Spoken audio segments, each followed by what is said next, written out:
In one of my older videos, I covered the French battleship Jean Bart. That was, I believe, my first video on French ships in general. That ship was France's final battleship, or at least the final one to be completed. She was actually followed by two further ships of the Richelieu class, Clemenceau and Gascogne. The former ship was laid down, while the latter only had some material put together. Beyond this, there was only the Alsace class, which had even less done beyond the design stage. So I can hear the question, why cover these ships at all? Well, the answer is simple. Just like with other incomplete ships, there are interesting things to look at. Both Clemenceau and Gascogne differ from their sister ships, and indeed from each other.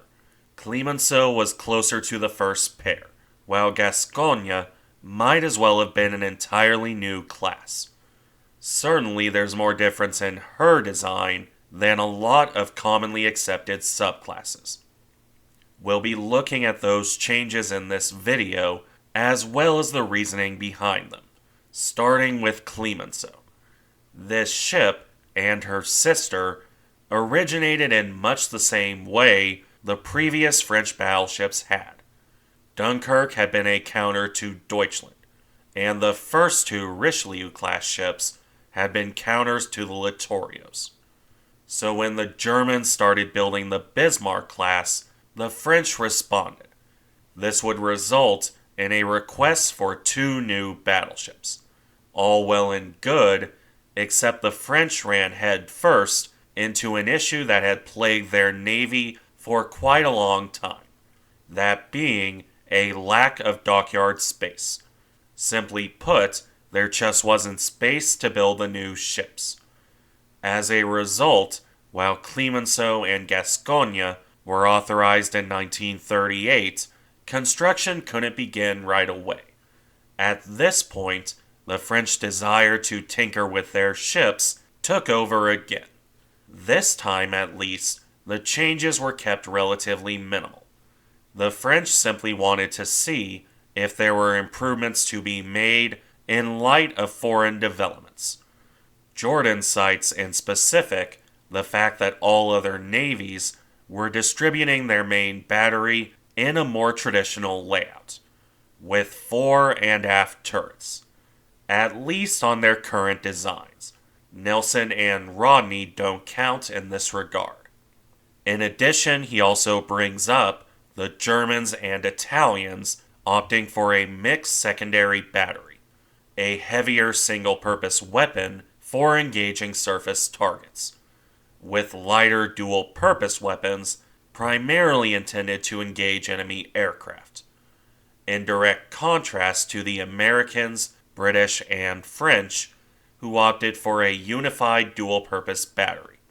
Now, in the modern day, you'll often see that mixed secondary battery cited as a bad choice, especially on the German ships. But in 1937 and 1938, this wasn't immediately apparent, and the French were dealing with issues on the 130mm dual-purpose mounts fitted to Dunkirk. With this in mind, the French put out a request for design studies on December 2nd, 1937. These had to be based on the existing Richelieu design, but with potential improvements in mind, mostly centered on the weaponry, with the hull form and power plant intended to remain the same, to save on both design time and construction time. As a result, a series of studies were put together. These were designated simply A, B, and C, with multiple designs in each group. So for example, A1 or B3 or C2 as sub-designs in the greater letter categories. The different numbers being, in this case, variations on the secondary battery.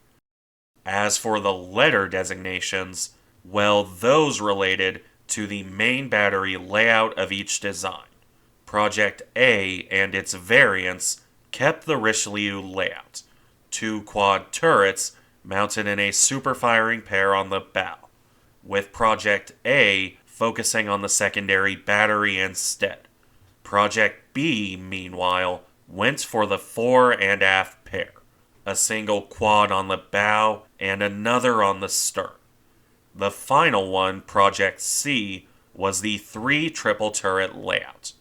While this one did see a couple variations, it also lasted the shortest amount of time. The tonnage estimates approached 40,000 tons, well outside of what the French were willing to build. Jordan also cites it as confusing the French as they were building ships in response to the ostensibly 35,000-ton Italian and German designs. Of course, what they didn't know was that Littorio and Bismarck were very much treaty-busting designs, especially the German one. Still, with a continued failure, at least in French eyes, to keep to the 35,000-ton limit using triple turrets, Project C was out. Instead, Projects A and B were submitted on March 19, 1938. The Chief of Staff, Admiral Darlan, ended up going for both. He picked Project A2 and Project B3 Tur as the basis for the new pair of battleships. For those curious, B3 Tur means the third variation of that design. B3, B3 Bis, and B3 Tur. Of the designs, A2 would be used for Clemenceau, while B3 Tur would go to Gascogne. There was a certain level of confusion at first on why Darlan chose to use both designs, especially because Gascogne was actually very well received, probably for being a more traditional design after Dunkirk and Richelieu, allowing for main battery guns firing ahead and to the stern. The answer was simple when pointed out. The amount of design work to actually build Gascogne would take at least a year. To get a third battleship laid down before the end of 1938, the French opted for the less extensive redesign of Clemenceau. So with that establishing the background, let's look at that design now. First off, it's worth noting that Clemenceau was far closer to Richelieu in overall design. She had the same overall tonnage, at least as designed, a standard displacement of around 35,000 tons and a theoretical full load of around 44,400 tons, compared to Richelieu, which ended up around 37,000 tons standard and 44,000 tons fully loaded. As mentioned before, the main battery remained the same, 2 quad turrets super-firing on the bow, for a total of 8 380mm guns. This also means the hull form remained mostly the same, a length of 247.8 meters, or 813 feet and 2 inches, and a beam of 33 meters, or 108 feet 6 inches.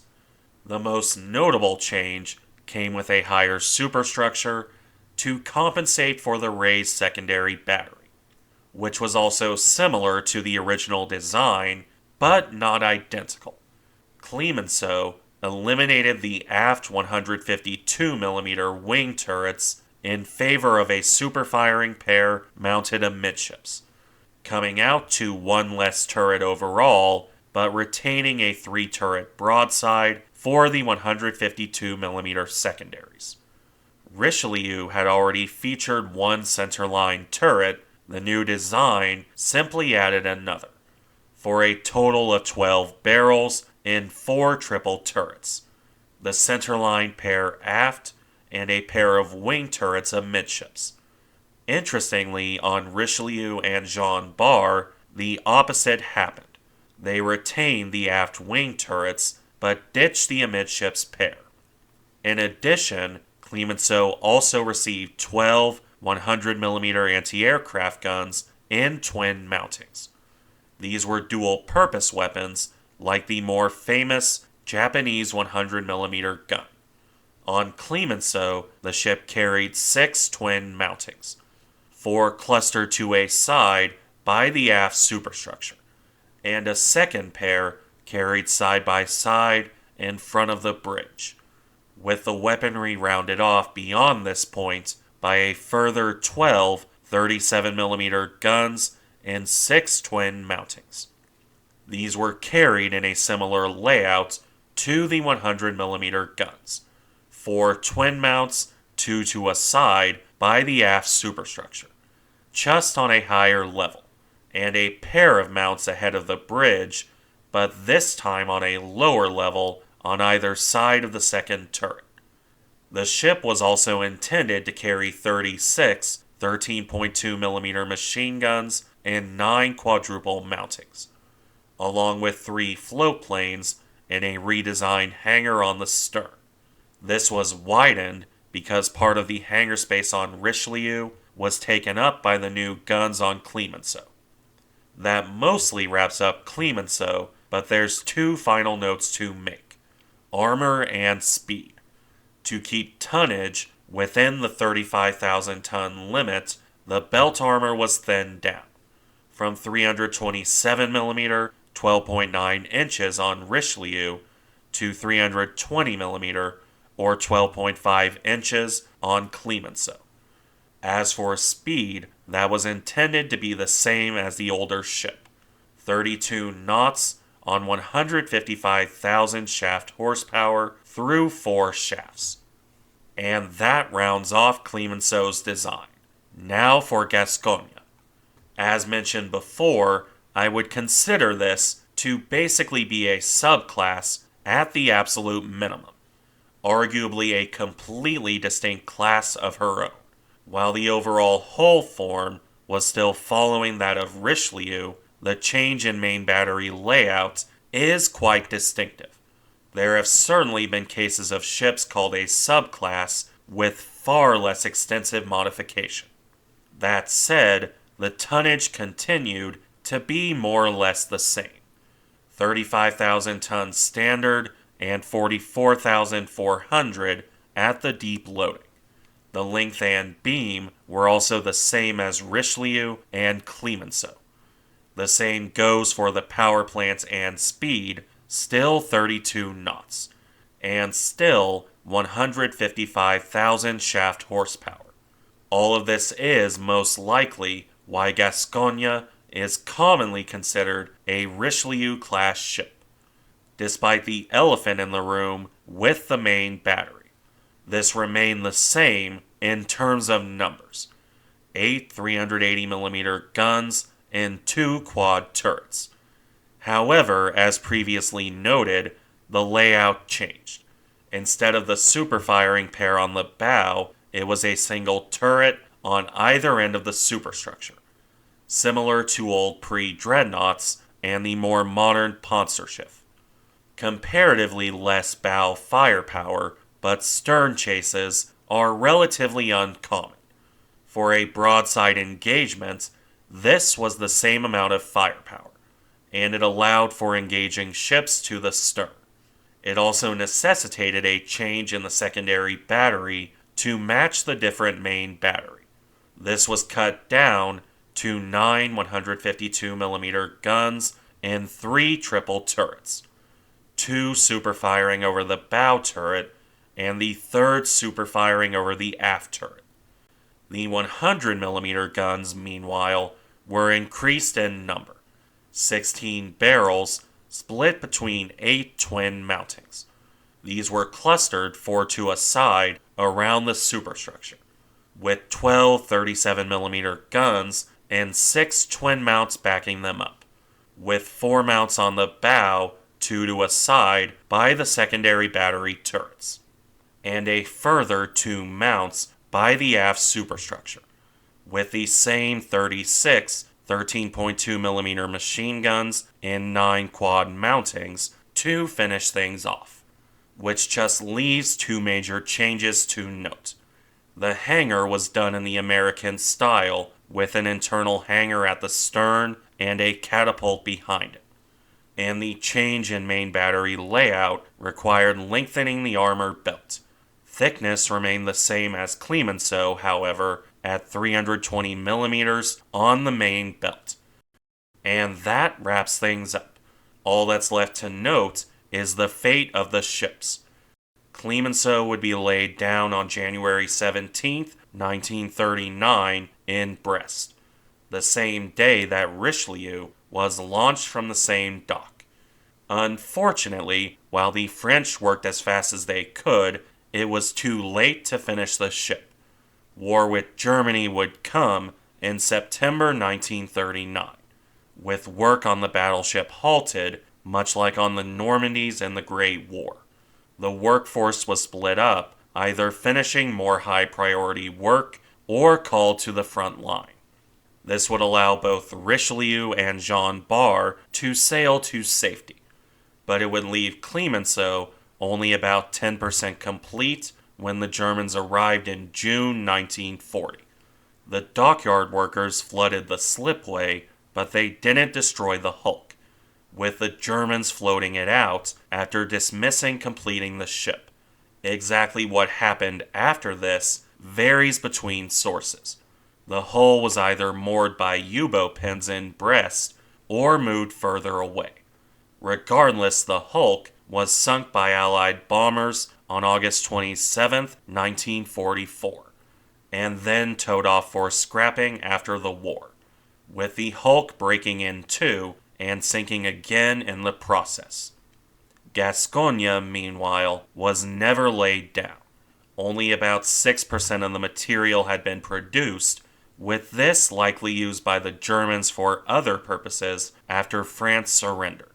A sad end to what were promising designs. Thank you for watching. Remember to like, comment, and subscribe if you enjoy the content, and I'll see you in the next one.